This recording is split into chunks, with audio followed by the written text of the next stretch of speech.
You're listening to Feathers, a podcast of stories about God speaking and his people having just enough faith to believe him and obey. I hope these stories inspire you and encourage you to take flight in your own faith. I'm your host, Amy Bennett, and this is Season 2, Episode 15.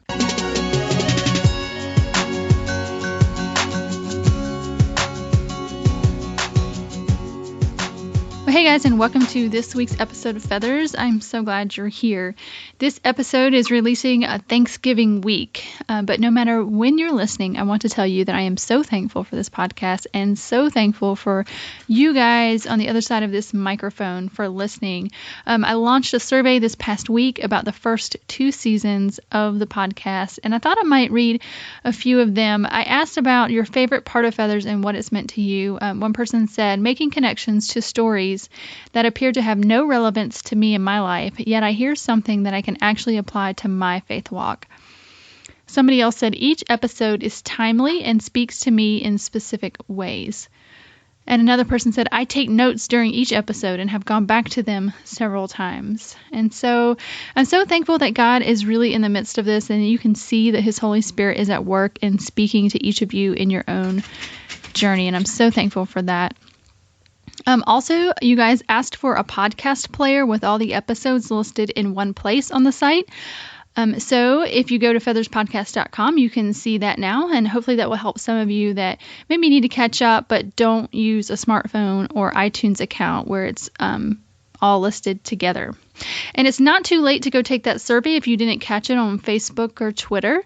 It'll be linked in the show notes, so I would love to have any kind of feedback.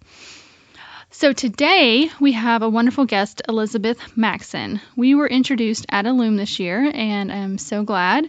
She has such a great story of God working in her life and really what obedience looks like step by step. And this will be the last interview for Season 2. I really cannot believe it.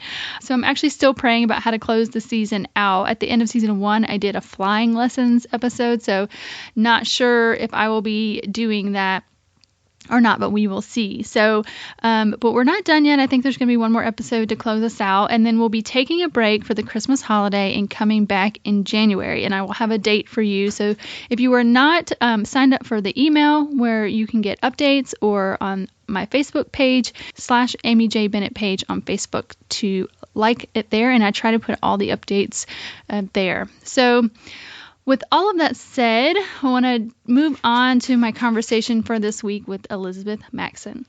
Well, Elizabeth, welcome to Feathers today. Hi, Amy. Thank you for having me. Having you a second time, actually. So for those listening, this is actually the second time we have recorded with Elizabeth, because the first one, it recorded 9 minutes of our interview and then just totally decided to quit. And I was telling Elizabeth, and I don't know if I've talked about this on the podcast much, but I come up against so much, and I just want to call it spiritual warfare with this podcast. It seems like every single episode that I record, there is something that's a problem. Like, technical problems, just for the fact, something didn't record. I've spent, 45 minutes just getting somebody's Skype set up.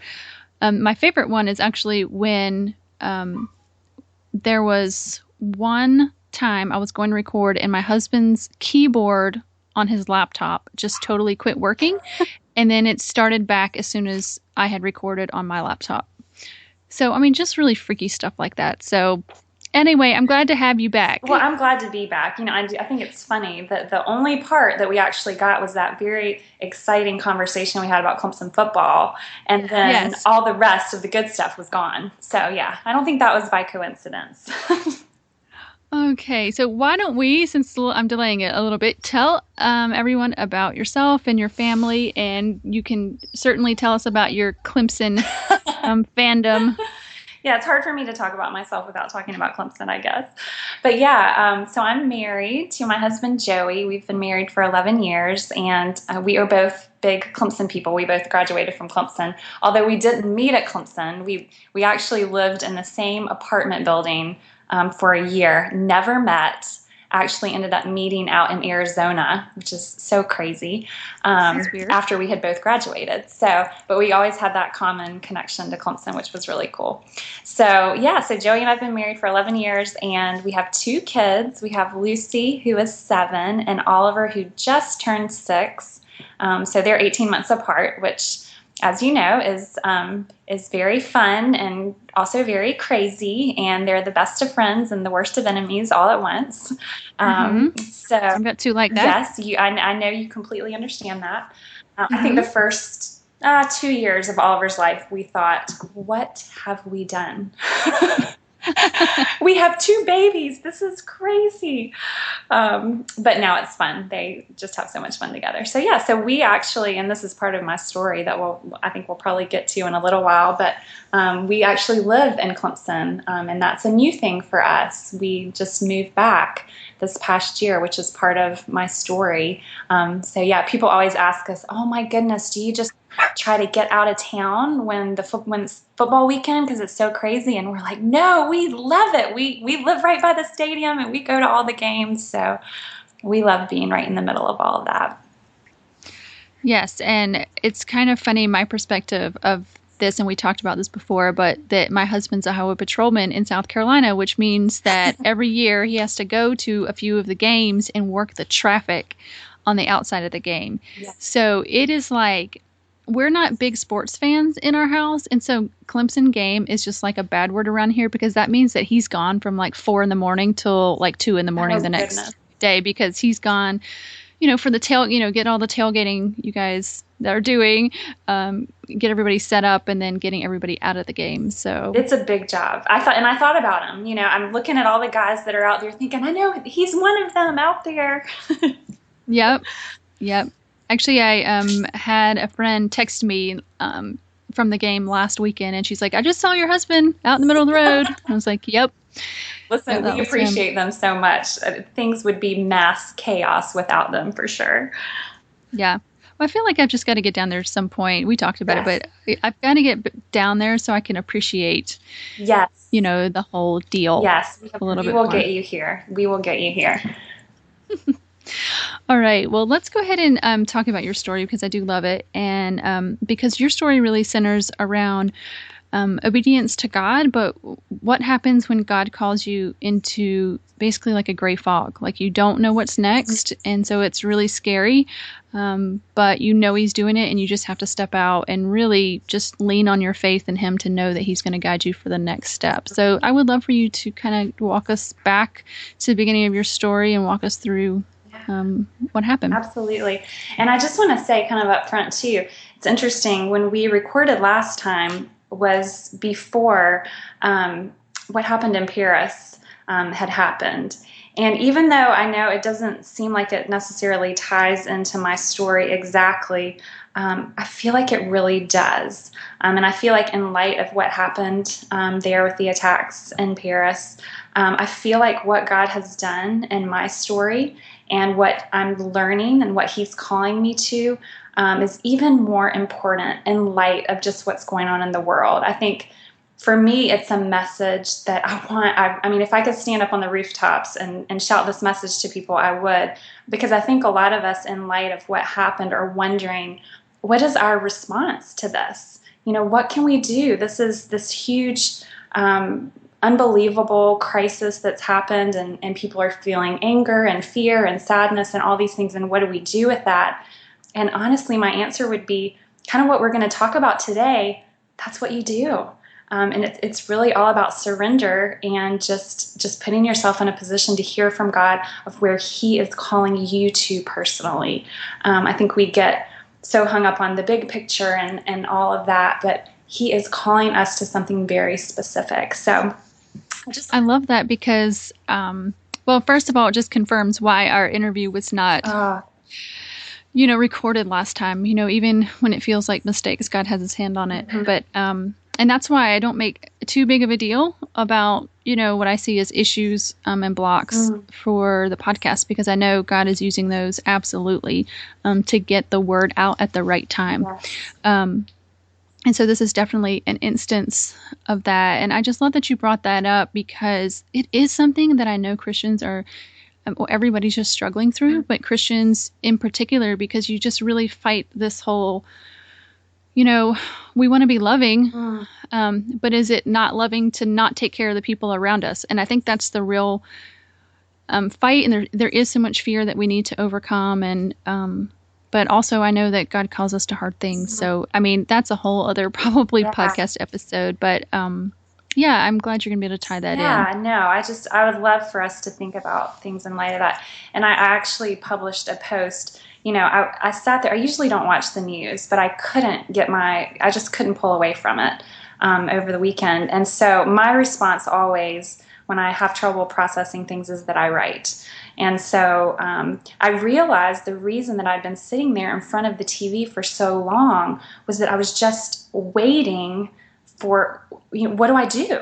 I think I just was feeling overwhelmed. I was feeling all those emotions, but I was thinking, okay, what do I do? And I was just waiting. And so I sat down, pulled my laptop out, and I wrote a blog post, which was just me processing basically everything and what I thought God was calling me to and maybe what he was calling us to.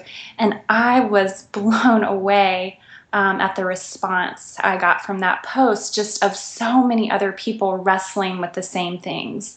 And I think really bottom line, and this will be a place to jump into my story, is, we do see so much darkness in the world around us, so much evil, so many things going wrong, so many things not going according to plan in our own lives. And we're reaching out there trying to grasp for answers and grasp for hope. And the reality is that we carry the light and the hope inside of us, those of us who are followers of Christ. God is actually in us. And so really my story and my encouragement to anyone struggling with what do we do in light of this or anything else is, we possess within us the Spirit of God. And so instead of waiting until we're fully equipped, fully ready, not afraid anymore to actually open ourselves up and pour that out, what if we just went ahead and did that, So really, for me, my story goes back, and there's a lot of pieces of it, but what I want to talk about today is really where God has taken me with using my gifts and my callings, and to a place, like you said earlier, as I describe it to a lot of people, as a foggy place.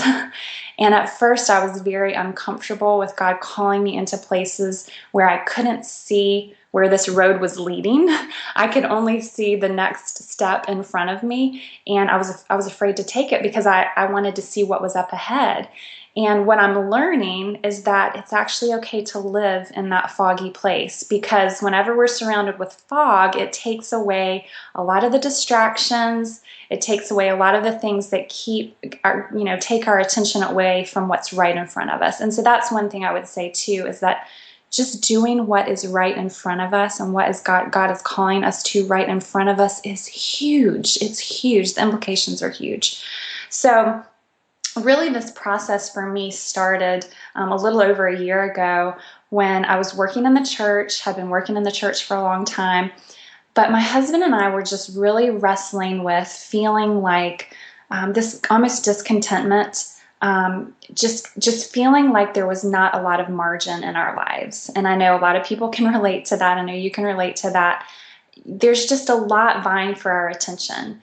And so when you have all these demands of home and work and school and kids and jobs and all the different things pressing in on you, what you find is you don't have a lot of room in there to move and to breathe. And so we were feeling the pressure of that. And we just kind of went to God and said, what can we do to change this? And so we started looking at all different kinds of, did my husband need to change jobs because he was traveling too much? Did we need to do something different with the kids' schooling, because I was homeschooling at the time and I still am.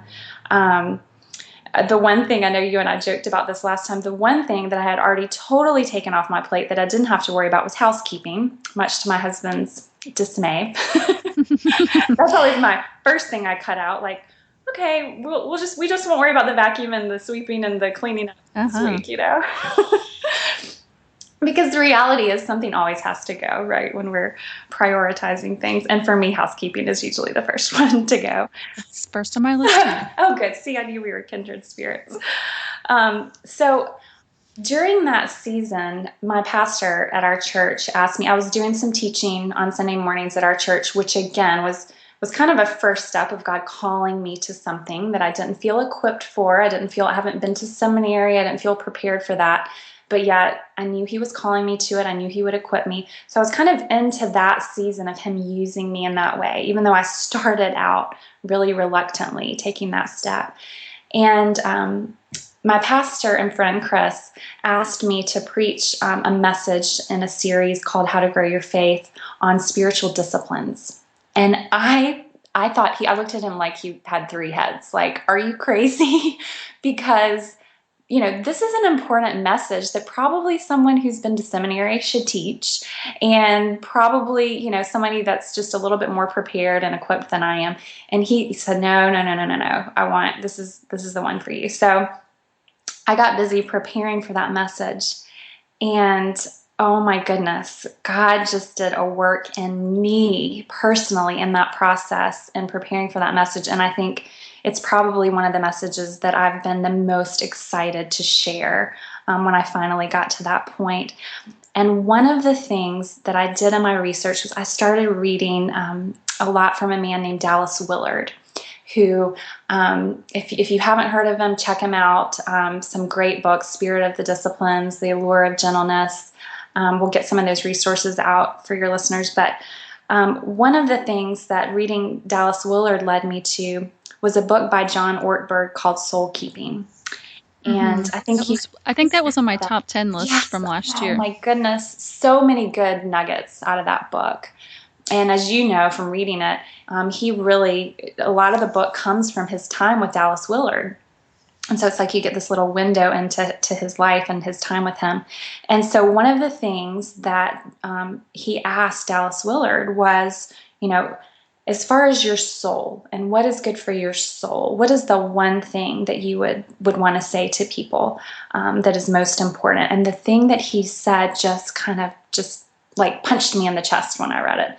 He said, relentlessly eliminate hurry from your life. And I had this strong conviction in that moment of reading that was it. That was the problem for us. It wasn't that we were too busy, because being busy can be a good thing.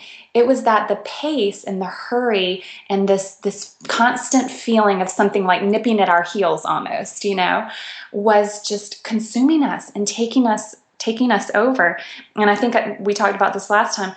I started realizing that I was saying yes to a lot of good things, and so was my husband, and we were as a family. And yet the lesson I began learning was not all good things are God things.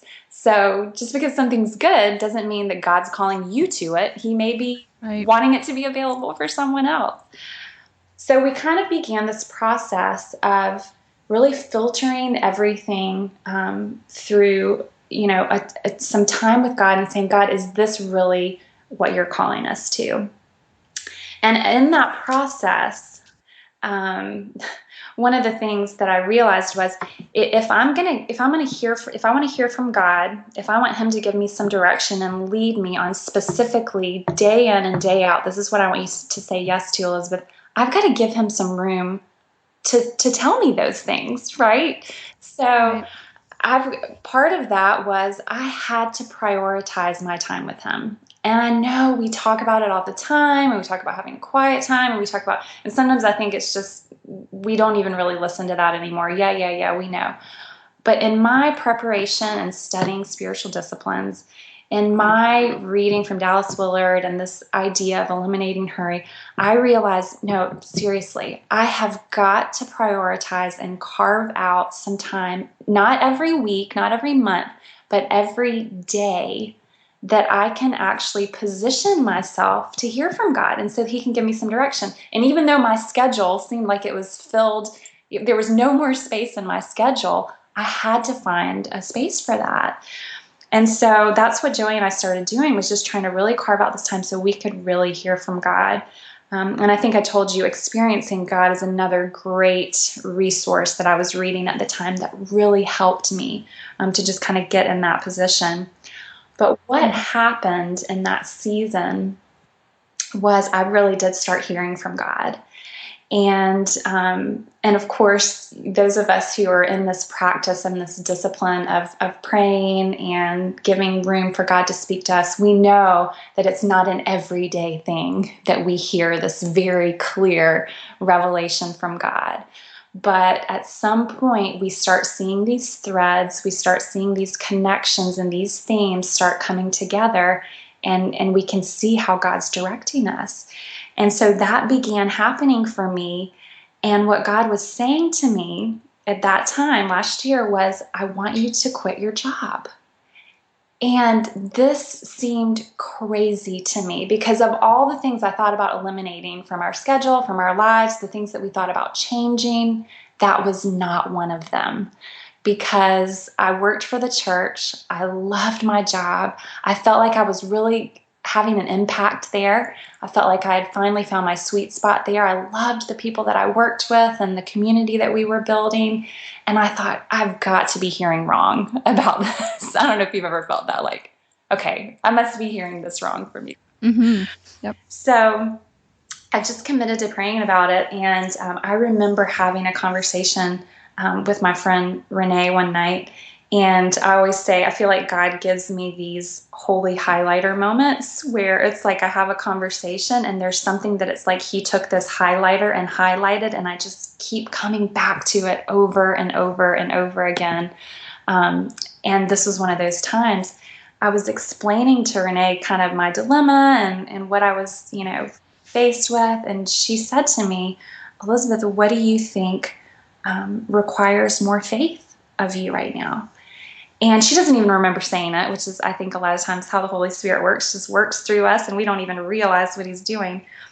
But I kept thinking about that, and I felt like God kept saying to me, there's something that I'm asking you to do right now that you don't have a lot of clarity on where you're going and what you're doing. So it's going to take a lot of faith for you to take this step, but this is what I'm asking you to do because of your faith in me, not because you have clarity.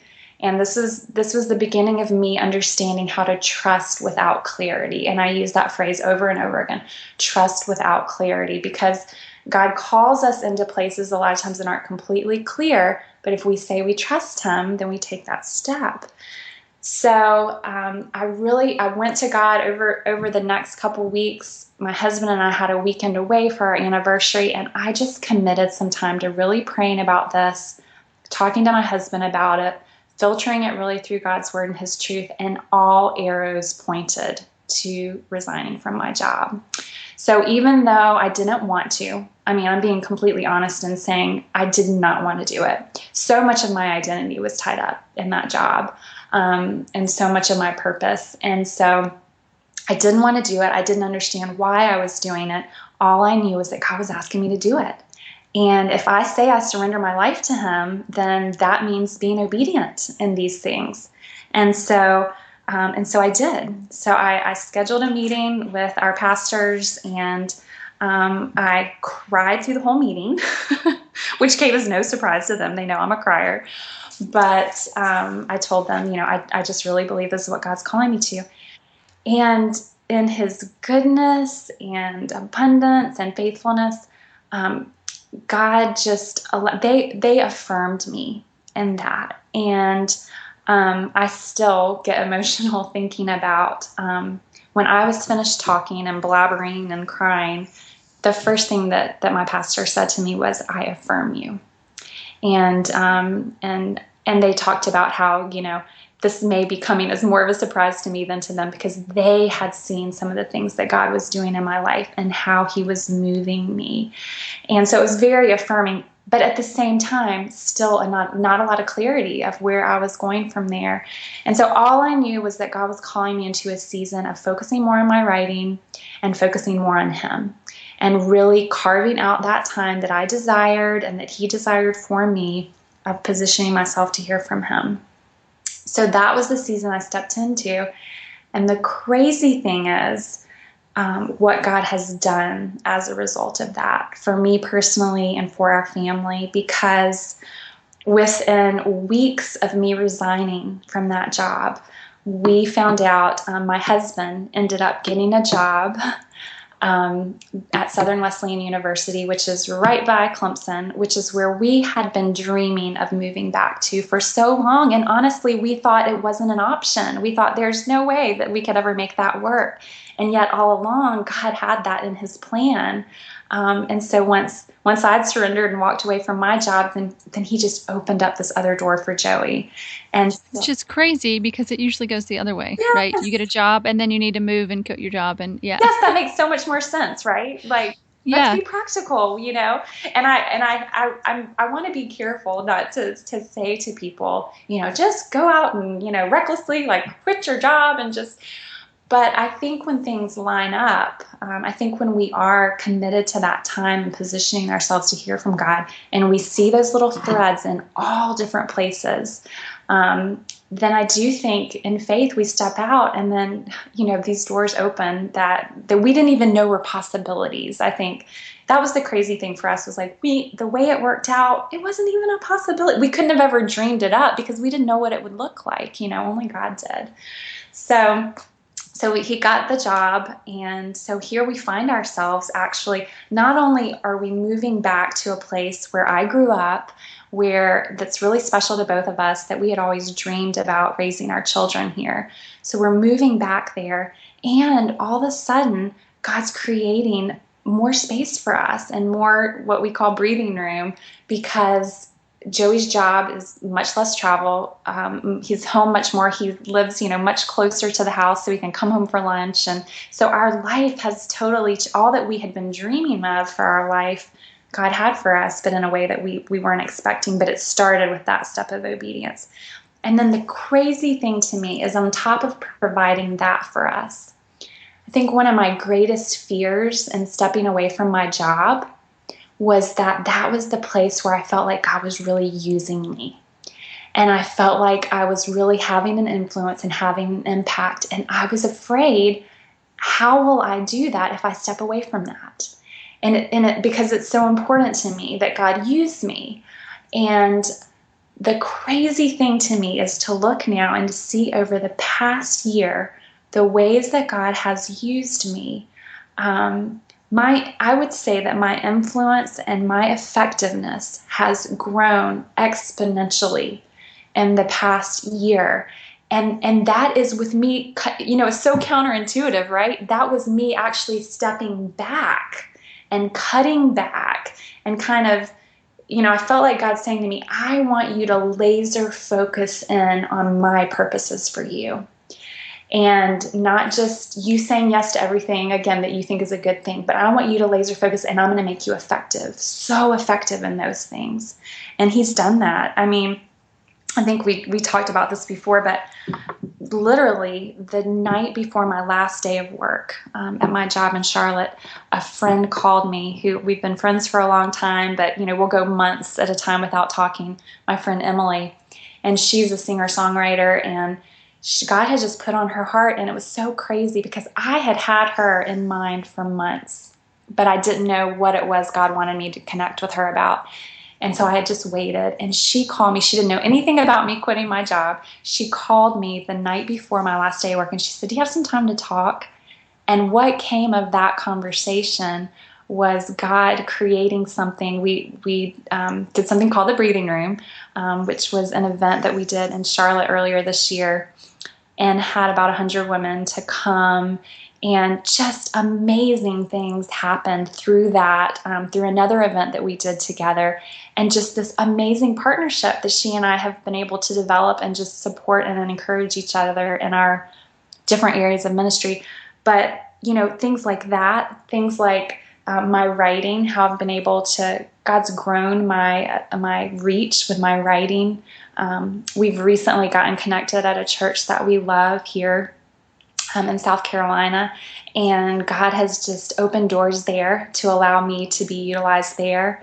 And I think it's actually funny. This is something that's happened since our conversation that I would love to share. Is I actually did a spoken word at our church. Our pastor at our new church asked me to do a spoken word, something that I had written a while back, and he wanted me to do as part of the service.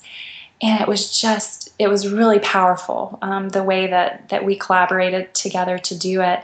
And when I got finished and I sat down, he leaned over to me and he said to me, "Shame on you for hiding your light under a bushel." You Oh, remember oh my that song, gosh. right? Little light of Yes. mine, and I thought, but it was so convicting to me, because going back to the beginning of my story and thinking about how many times God has called me to something, or I felt him nudging me, and I've thought, no, God, I'm not equipped for that. No, God, my past is too messed up, too broken. I have too many skeletons in the closet. There's too many things that would keep me from doing that.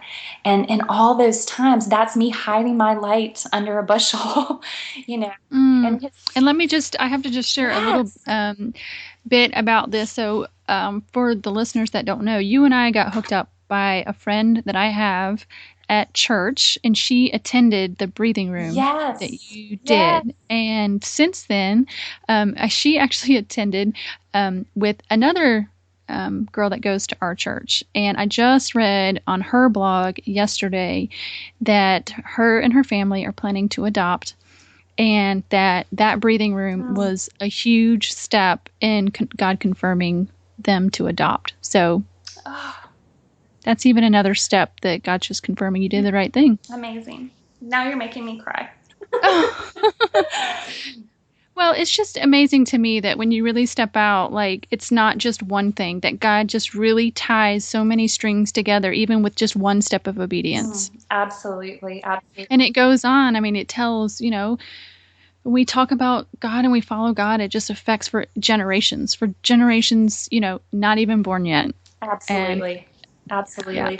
Absolutely. And I will say, I know we talked about this before, but one of the keys to that for me has been, when you asked me, is there a certain passage that has really spoken to me in this season? And I shared with you before, Proverbs 29:18 was a passage that I had heard so many times, and I thought I had a handle on what it meant for me. Um, and the way that I had always heard it, the translation that I had always heard was, "Without a vision, the people will perish." And so, I thought, okay, I've got to have a vision for my life. I've got to have a plan. I've got to have a, 10-year, plan laid out, mapped out here to know where I'm going and be organized. And not that there's anything wrong with any of that. It's not bad to have a plan. But to your point earlier, it's not about us, and that's what I'm learning is, then I read another translation in this season. It was like God just turned this huge light bulb on for me when I read this translation that said, "Without revelation, the people cast off restraint." And I thought, oh my goodness, I have had this all wrong all this time. This isn't about me making a plan and having a vision and planning 5 or 10 or 20 years out. This is about me waiting for revelation from God. Any plans that I make, any vision that I have for my life has to start with a revelation from Him. So all these things that we're talking about, and how the breathing room led to this, and then this sweet woman who they're adopting, and all the different stories that we've heard coming from that and from other things, that starts with a revelation from God to us, because He knows our purpose. He created us for our purpose. And so we are waiting for Him to reveal to us, okay, this is your next step. Okay, I know it's kind of foggy. I know you maybe can't see all the way to the end of the road, but here's your next step. And then here's your next step. Now wait for me to reveal the next thing to you, because I am the world's worst at getting out ahead of Him. And running so hard, and being such an achievement oriented person, people pleasing person, saying yes to everything. And I wait on the road, and I turn around and He's like, okay, I'm back here. You're so far gone. So for me, it's been really an exercise of waiting for His revelation. And the second part of that is without that revelation, we cast off all restraint, which means we just do whatever. And our whatever may be good stuff, but that's the us saying yes to everything and anything under the sun because we think it's a good idea, instead of waiting for the revelation and showing a little restraint to not get out ahead of him, but to really, and the big theme for me through all of this has been, I feel God saying to me, follow me, and learn really what that means. Following me is not just being with me, but still having your own agenda of what you're going to do. Following me actually means staying behind me and waiting on me to give you the go-ahead on what I'm calling you to do. So I have absolutely seen the fruit of that for sure. Yeah, and I love that too, because we talk so much about taking steps of obedience and, getting out there and doing the next thing. But a lot of the time, our step is to just wait. Yes. And to wait on him to tell you what that next step is. So there might be some listeners that are in that space, like, I want to be obedient, but I don't really, know what God is telling me to do. I don't feel anything he's telling me to do. And it could be, one, that you're not making the space to hear. But two, it could be he doesn't have anything to tell you because he wants you to stick right where you are. Yes. Oh, and isn't that the worst? It's so hard. Yes. Oh my goodness, it's so hard. But absolutely, such a good point. I mean, there's definitely been seasons, and my prayer in those times is just, God bless me in the waiting. Like, I know there's still something for me in the waiting that you're doing. So yeah, absolutely. And then recently I was talking to a friend. I actually wound up writing a blog post about it. I've been wrestling through some decisions about some things and direction and all. And I said, the wrestling phase is kind of like waiting on steroids. It's like you're still waiting, but you have all these options and things that are laid out in front of you that you're waiting to hear from God, but you're wrestling through all these options. And it's a hard place to be in. But God is working in all of that. And he doesn't, I think the thing I always remind myself of is he's not trying to test me or trick me into something to see if I, give the right answer. He wants to make clear to me what he's calling me to. He wants to make clear to all of us what he's calling us to. And so you're right. Sometimes that requires some waiting. Yeah, and Lisa Turkers talks about this, is a lot of times that when we're in the waiting, he's developing our character to match our calling. Yes. So we just have to keep going because he's doing our character. But I also think too, because I think about the waiting, anytime I think about waiting, I think about our adoption. We waited like 2.5 years to be matched. And just, he actually, like, when we began our adoption process, our son was literally not even in the system yet. Like, we couldn't have been matched with our son because he wasn't even in the system. And it really was just a matter of things taking place. But he had to prepare us and get us to do all of the paperwork and all of that ahead of time. But we just couldn't move until all of that was ready. So sometimes I think it's, a timing thing in getting things ready, but also getting us ready in our character too. So things around us and things within us in the wait. Oh, well said. Absolutely. And adoption stories, I'm telling you, my daughter Lucy is adopted too. I think you see that so much in adoption stories too. I remember a friend saying, you'll wait as long as it takes for you to be matched with your child, and right. It's just so true in your case. This was your child, but it wasn't time yet. He wasn't there yet. So there's the waiting. Yes.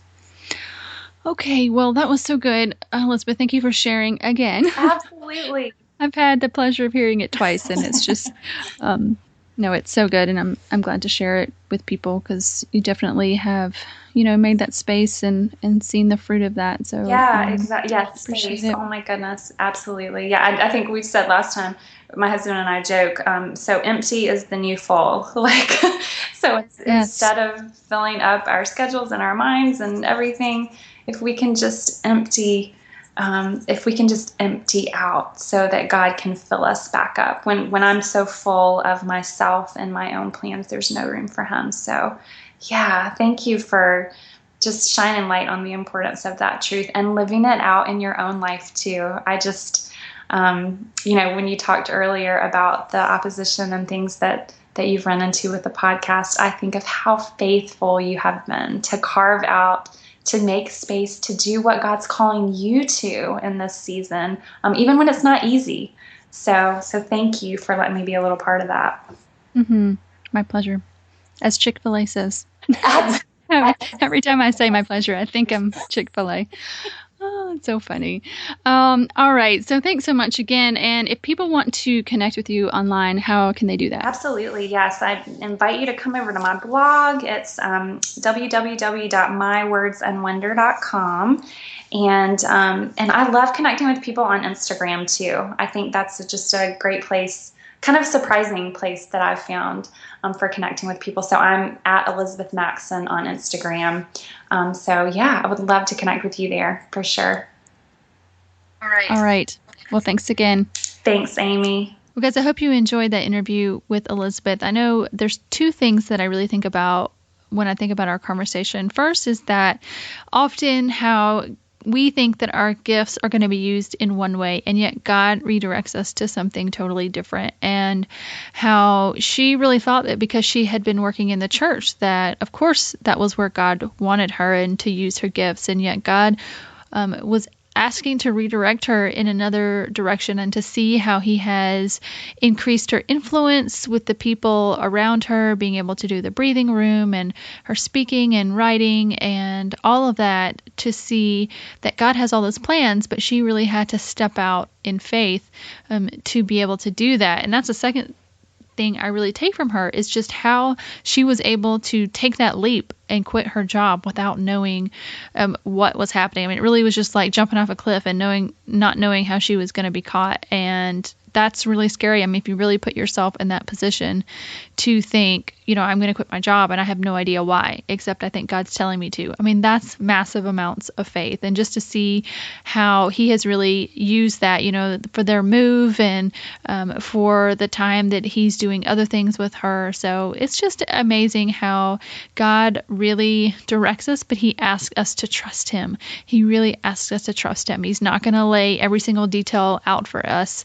And he is asking, will you trust me? Will you take the next step, even though it's a big, gray, foggy mess and you don't know what's going on? But he says, I know what's going on, and I will lead you if you would just follow me. So our call is to follow him, and it continues to be to follow him, follow him.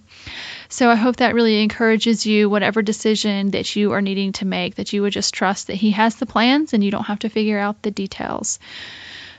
So I want to encourage you, again, to go over to featherspodcast.com, check out the podcast player so you can see that, see the show notes from today's episode. I know Elizabeth shared a couple books that are really good. Also, take the survey, because I am planning for season 3. I have a few people lined up already that are going to be on the show for season 3. Really excited about that. I'll go ahead and throw out a couple names: Allie Worthington, Jessica Turner, Mary Carver, Shelley Faust, like so many folks that are already lined up for season 3, and I am trying to make it really helpful and useful for you guys. So I'm doing the player, and based on the survey, I'm also working on getting a smartphone app. So that will be on iPhone, iPad, all that. So that'll be really fun as well. So get your opinions out there and ideas that you might have that would make this podcast even better for you. I, again, am just so encouraged how God is using it and really believe he's in the midst of it. So I want to make it easy to share, easy to listen to in any format that you want. So help me with that by doing the survey, and appreciate it. All right. So you guys, we are going to have one more episode. I'm not really sure, again, what that's going to look like, but we will see you back next week on Feathers.